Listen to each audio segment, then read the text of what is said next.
நீ ஒன்னும் வருத்தப்படாதத்தா. என் மகனுக்கு இப்படி ஆயிருச்சுல்ல, அந்த வருத்தத்துல அப்படி போறான். போயிட்டு எல்லாம் சரியான உடனே வந்துட்டு உனக்கு போன் பண்ணுவான். அத்தா அதுக்கப்புறம் நீ அந்த வீட்டுக்கு போயிடலாம். எப்படி தாத்தா அவர் என்னை அங்க கூட்டிட்டு போவாரு? பிடிக்காத என் கூட எப்படி வாழ்வாரு? உன்னை அவனுக்கு ரொம்ப பிடிக்குமத்தா, நீ நம்பிக்கை விட்டுறாத. நான் நம்பினதெல்லாம் போதும் தாத்தா. மறுபடியும் மறுபடியும் நம்பிக்கையை கொடுத்து என்னை ஏமாற வைக்காத. அவன் ஏன் ரத்தம், உன்னை ஏமாத்த மாட்டான். இப்பெல்லாம் பெத்த புள்ளைங்களே தகப்பன் பேச்ச கேக்குறது இல்ல. அப்படி இருக்கும்போது அவன் உங்க பேர அவன் அம்மாவை விட உங்க மேல அதிகமான பாசம் வச்சிருப்பானா? நீங்க சொன்னா கேட்டுருவானா?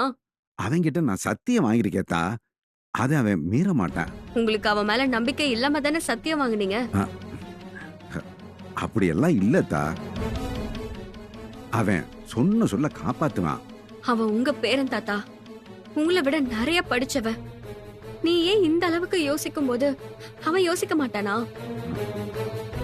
எதை சொன்னா நீங்க ஏத்துப்பீங்கன்னு அவனுக்கு தெரிஞ்சிருக்கு. அத சொல்லி உங்களை நம்ப வச்சிருக்கான். காயப்படுத்திட்டு எங்களை வாழ வச்சிட முடியுண்டு நீங்க எப்படி நம்புறீங்க? இப்பவும் நம்புறேன்தா. ஆரம்பத்துல வீம்பு பிடிச்சாலும் கொஞ்ச நாள்ல எல்லாம் சரியாயிரும்தா. அவன் உன்னை ஏத்துக்கிட்டு உன்னோட சேர்ந்து வாழுவான். அவ எப்பவுமே மத்தவங்களோட சந்தோஷத்தை விட தன்னோட சந்தோஷத்தை பத்தி அதிகமா யோசிக்கிறவன் தாத்தா. அவ மாற மாட்டான். என் மேல அவன் வச்சிருக்க பாசத்துக்காவது அவன் கொடுத்த வாக்க காப்பாத்துவாத்தா. எப்போ நீ சொத்தை எழுதி கொடுத்தியோ அப்பவே அவனோட பாசம் எல்லாம் முடிஞ்சு போச்சு தாத்தா.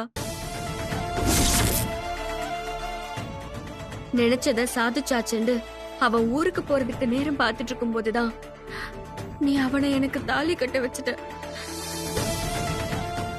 தாலி கட்டிட்டா ஒரு பொண்ணு கூட வாழ்ந்துதான் ஆகணும்னு நாம நினைக்கிறோம். ஆனா அவனுக்கு தாலி எல்லாம் ஒரு விஷயமாண்டு நினைக்கிறான். அவன் கிட்ட இத பத்தி எல்லாம் புரிய வைக்க முடியாது தாத்தா. இல்லத்தா, அவன் மாறுவான். நீ ஒண்ணு கவலைப்படாத.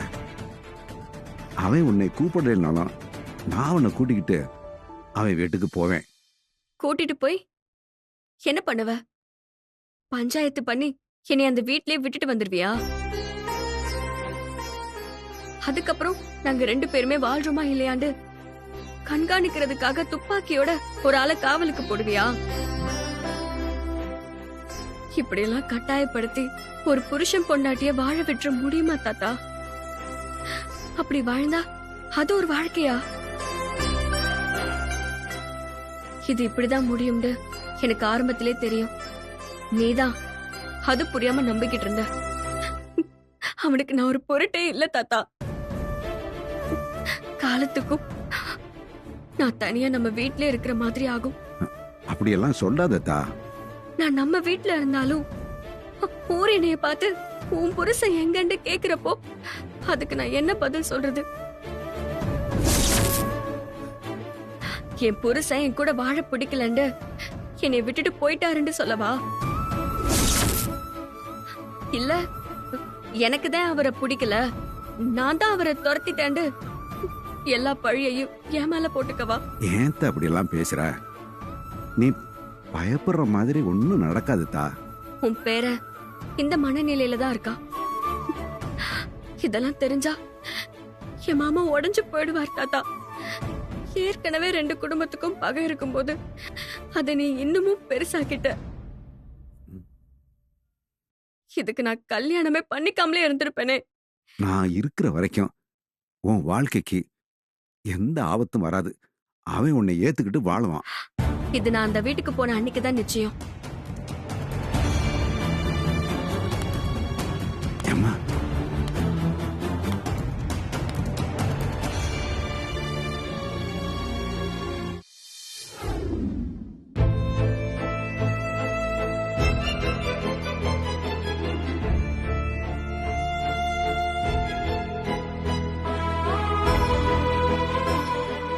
மேம் வச்சுட்டு போ, நான் பாத்துக்கிறேன்.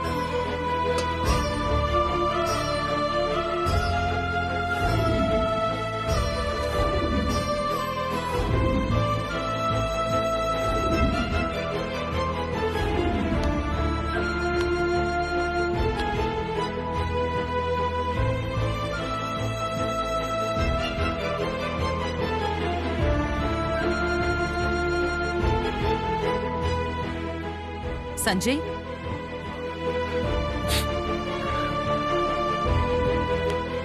மேடம், என்னாச்சு? ஒண்ணும் இல்ல மேடம். இப்ப எதுக்கு நீ கண் கலங்குற? அழக்கூடாதுன்னு சொல்லிருக்கேன்ல.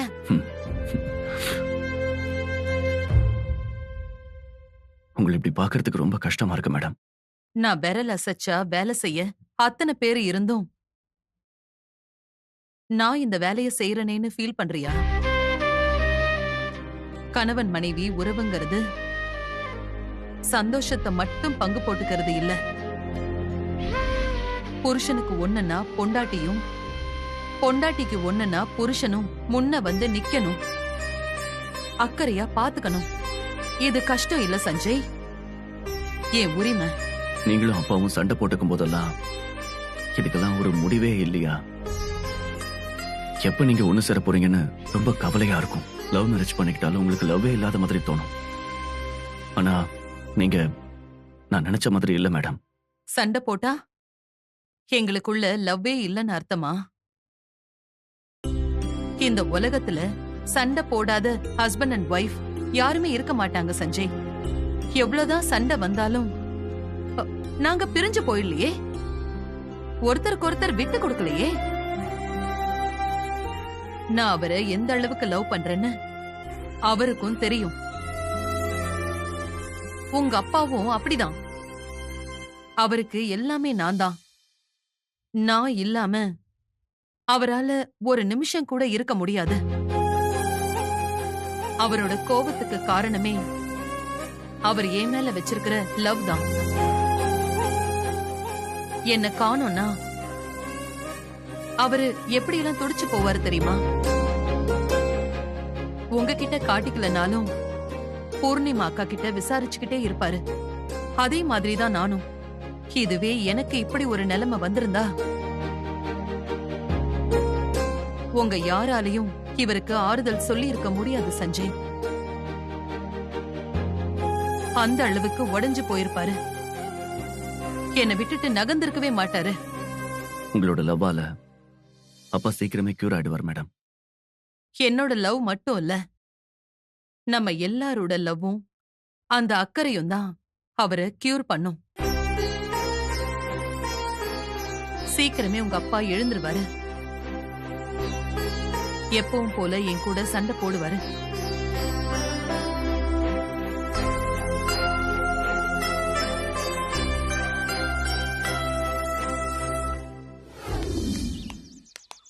அடடே, வாங்க செல்வம், வாமா.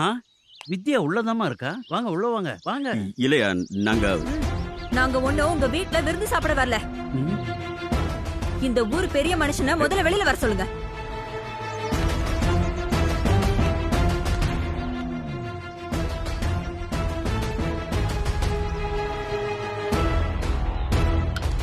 பேருக்கு பெரிய மனுஷன் சொன்னா பத்தாது, அந்த மாதிரி நடந்துக்கணும்.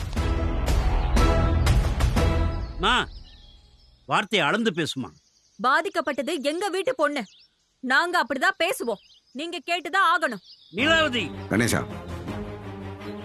பேசாம இரு. எதுவா இருந்தாலும் வீட்டுக்குள்ள வாங்க, பேசிக்கலாம். ஏன் இங்க நின்னு பேசுனா உங்க மான மரியாதை எல்லாம் போகுதோ? உள்ள கூட்டு கமுக்கமா பைசல் பண்ணலான்னு பாக்குறீங்களா?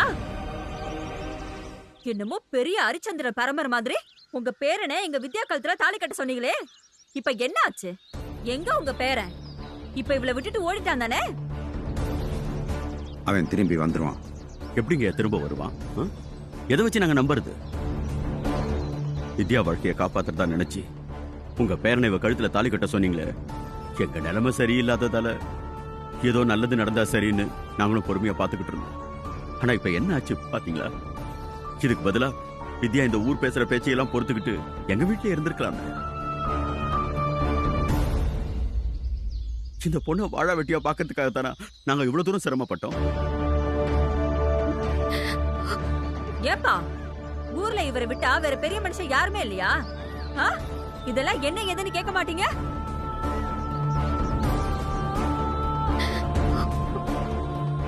பெரிய குடும்பத்துல என்ன நடந்தாலும் வாயை முடிக்கிட்டு அப்படியே இருப்பீங்க. எங்க பொண்ணு வாழ்க்கைக்கு என்ன வழி? நீலாவதி, அவன் எங்க போனாலும் அவனை கூட்டிட்டு வந்து வித்யாவோட வாழ வைக்க வேண்டியது என் பொறுப்பு. நான் வித்யாவை அப்படி விட்டுற மாட்டேன். எத்தனை தடவை வாழ வைப்பீங்க? ஒவ்வொரு தடவையும் அவன் இவளை விட்டுட்டு ஓடிடுவான். அப்புறம் என்ன பண்ணுவீங்க? அப்படியெல்லாம் நடக்காது. ஐயா, நமக்கே நாம உத்தரவாதம் கொடுக்க முடியாது இந்த காலத்துல. உங்க பேரனுக்கு நீங்க எப்படியா உத்தரவாதம் கொடுக்குறீங்க? என் பேரன் நான் சொல்றத கேட்பான். கேப்பானா? இவ கூட வாழ்ந்திருக்கணும்ல, ஏன் ஓடி போகணும்? இத பொண்ணு எப்பயாவது கரை சேர்த்துடலான்னு நாங்க போராடிக்கிட்டு இருந்தோங்க. அதுல இப்படி மண்ணள்ளி போட்டுட்டீங்களா? நாளைக்கு என் மச்சான் வந்து கேட்டானா நான் என்னன்னு அவனுக்கு பதில் சொல்லுவேன்? கட்டின தாலி அப்படியே கழுத்துல இருக்கு, ஆனா கட்டினவன் ஓடி போயிட்டான். அதுவும் அவ கல்யாணம் பண்ணிக்கிட்டது உன் எதிரி சந்திரமோகனுடைய பையன்னு சொன்னா அவன் என்ன பண்ணுவான்? அது கொஞ்சம் யோசிச்சு பாத்தீங்களா? இதெல்லாம் நடக்குன்னு முன்னாடியே தெரிஞ்சுதான் நான் வேற இடத்துல மாப்பிள்ள பார்த்தேன். இவன் நேரம் அதுவும் தப்பாயிடுச்சு. அதோட விட்டிருந்தாலாவது எல்லாம் அடங்கினதுக்கு அப்புறம் அதை இத சொல்லி வேற ஒரு கல்யாணத்தை பண்ணி வச்சிருந்திருப்ப. நீங்க தான் முந்திக்கிட்டு வந்து உங்க பேரனை தாலி கட்ட வச்சீங்க. இன்னும் எத்தனை தலைமுறைக்குதா வித்யா குடும்பத்தை இப்படி சீரழிப்பீங்க? இந்த பாருமா, நான் ஏற்கனவே நொந்து போயிருக்கேன். மேலும் என்னை நோவடிக்காத. ஐயா, உங்களுக்கே இவ்வளவு கஷ்டமா இருக்குன்னா எங்க பொண்ணு அவ நிலைமை என்னன்னு கொஞ்சம் யோசிச்சு பாத்தீங்களா? இனி அவ வாழ்க்கை என்ன ஆகுறது? உங்க குடும்பத்து மேல மரியாதை பாசம் எல்லாம் வச்சிருந்தால, அதுக்கு என்ன தண்டனை கொடுக்க முடியுமோ அதை அவளுக்கு கொடுத்துட்டீங்க. வித்யா குடும்பத்து மேல அப்படி என்ன உங்களுக்கு கோவம்? இவ அம்மாவும் அப்பாவும் உங்களுக்கு நல்லது தானே பண்ணாங்க. எதுக்கு அந்த குடும்பத்தை இப்படி கங்கணம் கட்டிட்டு அடிக்கிறீங்க? இந்த பாருமா, நான் வித்யா நல்லா இருக்கணும்னு தான் என் பேரனுக்கு கட்டி வச்சேன். இத்தனை நாளா வித்யா உங்களுக்கு ஒரு வேலைக்காரியா இருந்தா, அவ வெளியில வேற கல்யாணம் பண்ணிட்டு போனா உங்களுக்கு ஊழியம் பண்றதுக்கு ஆள் இருக்காதுன்னு விருப்பம் இல்லாத உங்க பேரனை தாலி கட்ட வச்சு அவளை வாழா வெட்டியாக்கி இங்கே வச்சுக்கலான்னு பாக்குறீங்க, அப்படிதானே? அத்தை, தாத்தாவை அப்படியெல்லாம் சொல்லாதீங்க. அவர் என்னைக்குமே எனக்கு கெட்டது பண்ணுன்னு நினைச்சதே இல்ல. அப்போ இதுக்கு என்னமா அர்த்தம்? அவர் கொடுத்த நம்பிக்கையில தானமா நீ இப்படி அனாதையா நிக்கிற? எனக்கு ஆரம்பத்திலேயே இந்த குடும்பத்து மேல நம்பிக்கை இல்ல வித்யா. நீயும் இவரும் தான் இவங்கள நம்பிட்டு இருந்தீங்க. அந்த நம்பிக்கைக்கு தான் இப்படி ஒரு தண்டனை கிடைச்சிருக்கு. இதுக்கு மேலயும் நீ இந்த வீட்ல இருக்கிறது சரியா வராது. நீ வா, நம்ம வீட்டுக்கு போலாம். வா வித்யா. இனிமே இந்த வீட்டுல உனக்கு என்னமா இருக்கு? வா, நம்ம வீட்டுக்கு போ.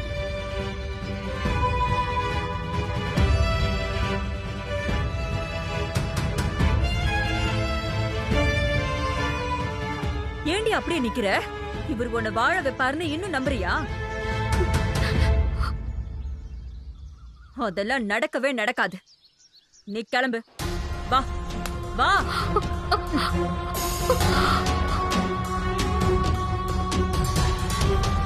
சொல்றேன்ல, வா. கையேடு.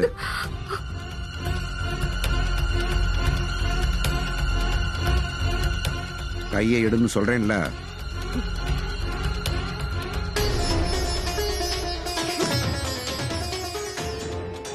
எங்க வந்து யார் விட்டு பொண்ண கூட்டிட்டு போற?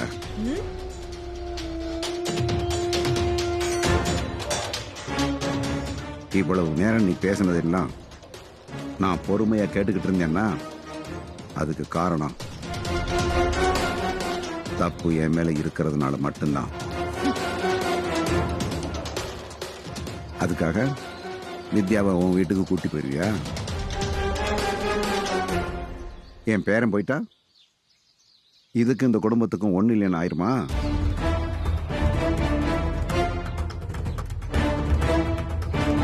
தாலி கட்டுற வரைக்கும் வித்யா உங்க வீட்டு பிள்ளையா இருந்திருக்கலாம். எப்ப என் பேரன் கையால தாலியை கட்டிட்டு இந்த வீட்டுக்குள்ள வந்துச்சோ அப்பவே அது இந்த வீட்டு பொண்ணாயிருச்சு.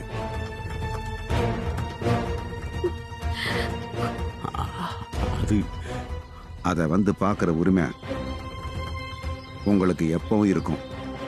அதை விட்டுட்டு அதை இங்கேருந்து கூட்டி போக நினைச்சீங்க, நடக்கிறதே வேற.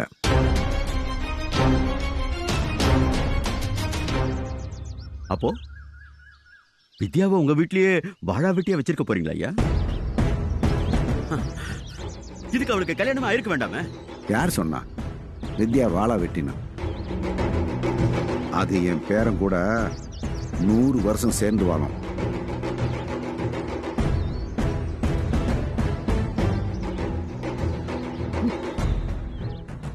அது வாழ்க்கையை எப்படி சரி பண்ணணும்னு எனக்கு தெரியும். நீங்க யாரும் எனக்கு சொல்லிக் கொடுக்க வேணாம்.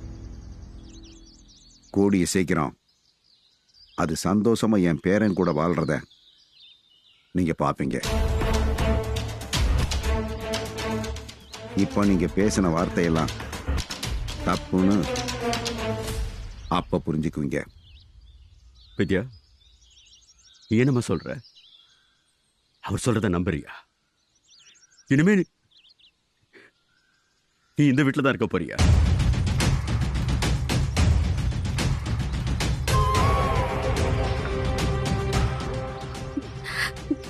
என்ன நடந்தாலும் இதுதான் மாமா என் வீடு.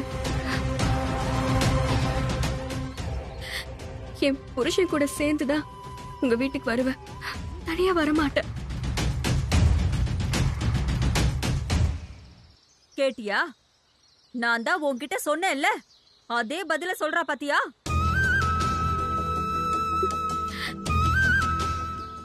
சரிம்மா, நீ உன் புருஷன் கூட எப்போ என் வீட்டுக்கு வருவேன்னு நான் காத்துக்கிட்டு இருக்கேன். ம்?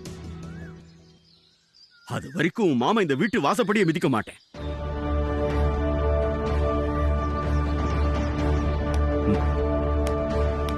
இவ்வளவு நிரந்தரமா அங்க கொண்டு போயலான்னு பார்த்தா அது நடக்காம போயிடுச்சே.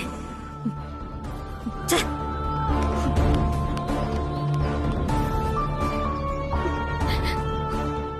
நீ உள்ள போமா.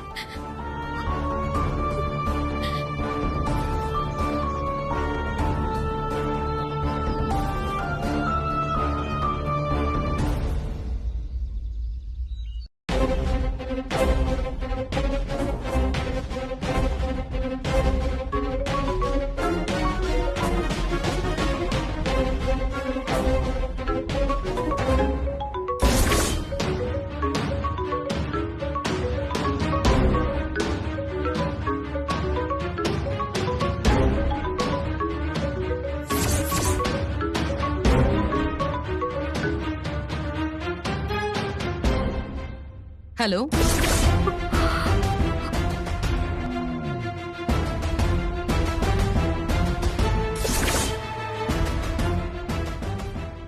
ஹலோ, யாரு?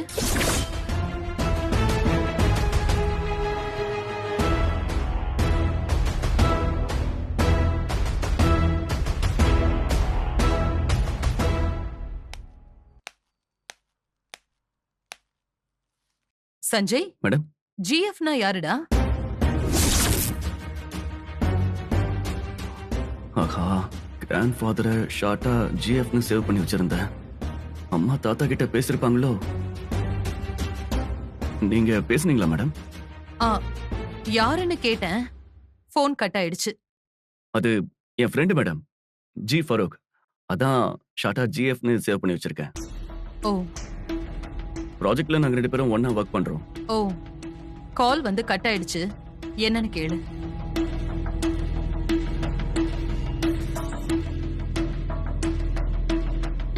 எத்தனை தடவை சொன்னாலும் புரியாது. இவருக்கு இதே வேலை.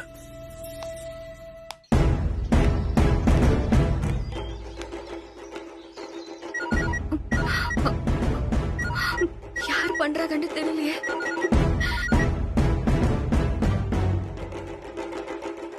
ஏன் இப்படி பண்றீங்க? ஏதாவது அர்ஜென்ட்னா மிஸ்டு கால் கொடுங்க. நான் கூப்பிடுறேன்னு சொல்லிருக்கேன்ல. மேடம் போன் அட்டெண்ட் பண்ணிட்டாங்க. நான் உங்க கூட பேசிக்கிட்டு இருக்கிற விஷயம் தெரிஞ்சதுன்னு வைங்க, இப்பவே என்ன வீட்டை விட்டு அனுப்பியிருப்பாங்க. நான் வித்யா பேசுறேன். தாத்தாவே பண்ணக்கூடாதுன்னு சொல்லிருக்கேன். நீ கால் பண்ற? நான் பொண்டாட்டி தானே. நான் ஃபோன் பண்ணக்கூடாதா? என்ன வேணும் உனக்கு?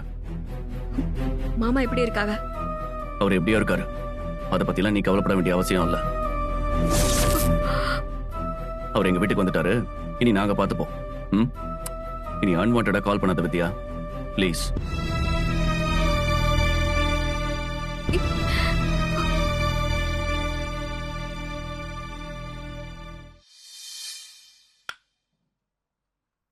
ஆத்தா, யாரு போன்ல?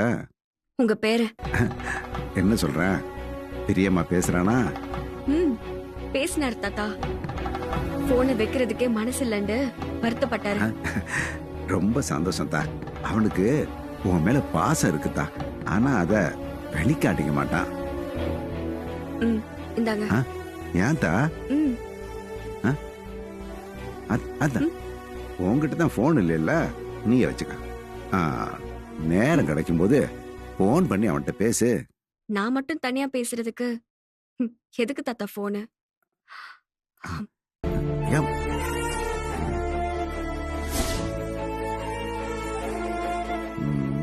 ஏன் இப்படி சொல்லிட்டு போகுது?